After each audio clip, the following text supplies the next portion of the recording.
ಹೊಸಪೇಟೆಯಲ್ಲಿ ಬೃಹತ್ ಸಮಾವೇಶಕ್ಕೆ ಸಕಲ ಸಿದ್ಧತೆ ಆಗಿರುವಂತದ್ದು. ಸದ್ಯ ನಾನು ಹೊಸಪೇಟೆಯ ಪುನೀತ್ ರಾಜ್ಕುಮಾರ್ ಜಿಲ್ಲಾ ಕ್ರೀಡಾಂಗಣದಲ್ಲಿ ಇರ್ತಕ್ಕಂಥ ಮುಖ್ಯ ವೇದಿಕೆ ಮುಂಭಾಗದಲ್ಲಿ ಇರುವಂತದ್ದು. ಈಗಾಗಲೇ ನೀವು ದೃಶ್ಯದಲ್ಲಿ ಗಮನಿಸ್ತಾ ಇರಬಹುದು.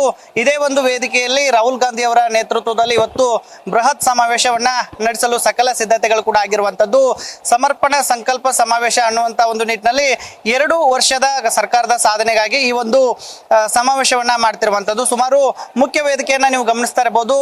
ಈ ಒಂದು ಮುಖ್ಯ ವೇದಿಕೆಯಲ್ಲಿ 300 ಜನರಿಗೆ ಏನು ಆಸನದ ವ್ಯವಸ್ಥೆಯನ್ನ ಈಗಾಗಲೇ ಜಿಲ್ಲಾಡಳಿತ ಮಾಡಿಕೊಂಡಿದೆ. ಇವತ್ತು 11 ಗಂಟೆಗೆ ಈ ಒಂದು ಸಮಾವೇಶ ಆರಂಭ ಆಗ್ತಿರುವಂತದ್ದು. ಜೊತೆಗೆ ಬೃಹತ್ ವೇದಿಕೆ ನಿರ್ಮಾಣ ಏನು ಸಂಪೂರ್ಣವಾದಂತ ಪೊಲೀಸ್ ಬಿಗಿ ಬಂದೋಬಸ್ತನ್ನ ನಿಯೋಜನೆ ಮಾಡಿರುವಂತದ್ದು. ಸುತ್ತಲೂ ಕೂಡ ಸಾಕಷ್ಟು ಪೊಲೀಸ್ ಬಂದೋಬಸ್ತನ್ನ ನಿಯೋಜನೆ ಮಾಡಿರುವಂತದ್ದು. ಅಲ್ಲಲ್ಲೂ ಕೂಡ ಏನು ಸಮಾವೇಶಕ್ಕೆ ಮೆರುಗು ನೀಡಲು ಕಲಾ ತಂಡಗಳು ಕೂಡ ಈಗ ಆಗಮಿಸ್ತಾ ಇರುವಂತದ್ದು. ಡೊಳ್ಳು ಕುಣಿತ ಆಗಿರಬಹುದು, ಕೋಲಾಟ ಆಗಿರಬಹುದು, ಹೀಗೆ ನಾನಾ ತರನಾದಂತ ಏನು ಕಲಾ ತಂಡಗಳು ಕೂಡ ಈಗ ಬರ್ತಾ ಇರುವಂತದ್ದು. ಸುಮಾರು 97,000 ಆಸನಗಳ ವ್ಯವಸ್ಥೆಯನ್ನು ಕೂಡ ಈ ಒಂದು ವೇದಿಕೆಯಲ್ಲಿ ಮಾಡಲಾಗ್ತಾ ಇದೆ. ಸುಮಾರು 4 ಲಕ್ಷ ಜನ ಅಂದ್ರೆ ರಾಜ್ಯದ ವಿವಿಧ ಜಿಲ್ಲೆಗಳಿಂದಲೂ ಕೂಡ KSRTC ಬಸ್ ಮೂಲಕ ಈ ಒಂದು ಸಮಾವೇಶಕ್ಕೆ ಬರ್ತಾ ಇರುವಂತದ್ದು. ಹೀಗಾಗಿ ಸುಮಾರು 97,000ಕ್ಕೂ ಹೆಚ್ಚು ಆಸನದ ವ್ಯವಸ್ಥೆಯನ್ನ ಈಗಾಗಲೇ ಇಲ್ಲಿನ ಜಿಲ್ಲಾಡಳಿತ ಮಾಡ್ಕೊಂಡಿದೆ.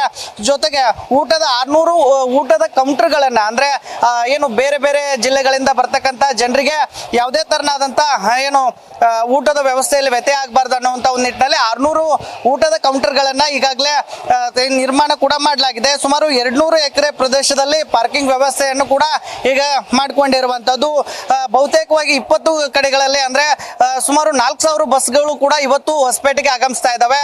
ಜೊತೆಗೆ ಯಾವುದೇ ಕಾರಣಕ್ಕೂ ಕೂಡ ಮುಖ್ಯ ಏನು ರಸ್ತೆಗಳಲ್ಲಿ ಟ್ರಾಫಿಕ್ ಕಿರಿಕಿರಿ ಉಂಟಾಗಬಾರ್ದು. ಹಾಗಾಗಿ ಏನು ಹೊಸಪೇಟೆ ಸುತ್ತಮುತ್ತಲ ಅಂದ್ರೆ ಹೊಸಪೇಟೆ ನಗರ ಆಗಿರಬಹುದು ಮತ್ತೆ ಸುತ್ತಮುತ್ತ ಭಾಗಗಳಲ್ಲಿ ಕೂಡ ಸುಮಾರು 20ಕ್ಕೂ ಹೆಚ್ಚು ಕಡೆಗಳಲ್ಲಿ ಪಾರ್ಕಿಂಗ್ ವ್ಯವಸ್ಥೆಯನ್ನು ಕೂಡ ಈಗಾಗಲೇ ವಿಜಯನಗರ ಜಿಲ್ಲಾಡಳಿತ ಮಾಡಿಕೊಂಡಿದೆ. ಈ ಒಂದು ಸಮಾವೇಶವನ್ನ ರಾಹುಲ್ ಗಾಂಧಿ ಅವರು ಉದ್ಘಾಟನೆ ಮಾಡ್ತಾರೆ. ಜೊತೆಗೆ ಮಲ್ಲಿಕಾರ್ಜುನ್ ಖರ್ಗೆ ಆಗಿರ್ಬೋದು, CM ಸಿದ್ದರಾಮಯ್ಯ ಅವರಾಗಿರ್ಬೋದು, ಜೊತೆಗೆ DCM ಶಿವಕುಮಾರ್ ಕೂಡ ಈ ಒಂದು ಸಮಾವೇಶದಲ್ಲಿ ಭಾಗಿಯಾಗ್ತಾರೆ. ಜೊತೆಗೆ ಸರ್ಕಾರದ ಭಾಗವಾಗಿರ್ತಕ್ಕಂಥ ಎಲ್ಲ ಶಾಸಕ ಸಚಿವರುಗಳು ಕೂಡ ಈ ಒಂದು ಸಮಾವೇಶದಲ್ಲಿ ಭಾಗಿಯಾಗ್ತಾರೆ. 11 ಗಂಟೆಗೆ ಆರಂಭ ಆಗ್ತಕ್ಕಂಥ ಈ ಒಂದು ಸಮಾವೇಶ ಸಾಕಷ್ಟು ಮೆರುಗನ್ನ ಪಡೆದುಕೊಂಡಿರುವಂತದ್ದು. ಬೃಹತ್ ವೇದಿಕೆಯಲ್ಲಿ ಈ ಒಂದು ಕಾರ್ಯಕ್ರಮ ಆಗ್ತಾ ಇದೆ.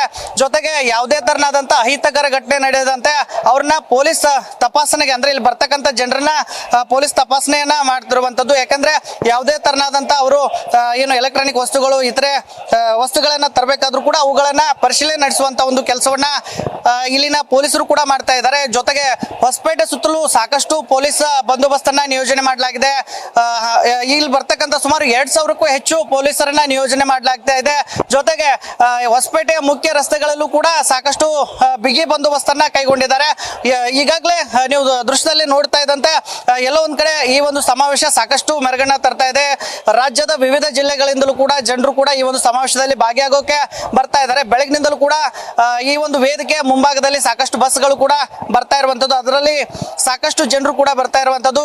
ಇದಲ್ಲದೆ ಏನು 1 ಲಕ್ಷಕ್ಕೂ ಹೆಚ್ಚು ಹಕ್ಕುಪತ್ರಗಳನ್ನ ಈ ಒಂದು ವೇದಿಕೆ ಮೂಲಕ ಇವತ್ತು CM ಸಿದ್ದರಾಮಯ್ಯ ಅವರು ವಿತರಣೆ ಮಾಡ್ತಿರುವಂತದ್ದು. ಕಾರಣ ಅಂದ್ರೆ ಗ್ರಾಮಗಳಲ್ಲಿ ಏನು ಮನೆಗಳಿರಲಿಲ್ಲ ಅವ್ರಿಗೆ ಆ ಒಂದು ಜಾಗಕ್ಕೆ ಹಕ್ಕುಪತ್ರವನ್ನ ಕೊಡುವಂತ ಒಂದು ನಿಟ್ಟಿನಲ್ಲಿ ಈ ಒಂದು ಸಮಾವೇಶವನ್ನ ಸಾರ್ಥಕ ಮಾಡ್ಬೇಕನ್ನುವಂತ ಒಂದು ನಿಟ್ಟಿನಲ್ಲಿ ವಿಜಯನಗರ ಜಿಲ್ಲಾಡಳಿತ ಎಲ್ಲಾ ತಯಾರಿಗಳನ್ನ ಈಗ ಮಾಡ್ಕೊಂಡಿರುವಂತದ್ದು. ಕ್ಯಾಮರಾಮನ್ ಕಾರ್ತಿಕ್ ಜೊತೆಗೆ ಶಿವಾನಂದ್ ಮದೇಳಿ, ನ್ಯೂಸ್ ಫಸ್ಟ್ ಕನ್ನಡ, ವಿಜಯನಗರ.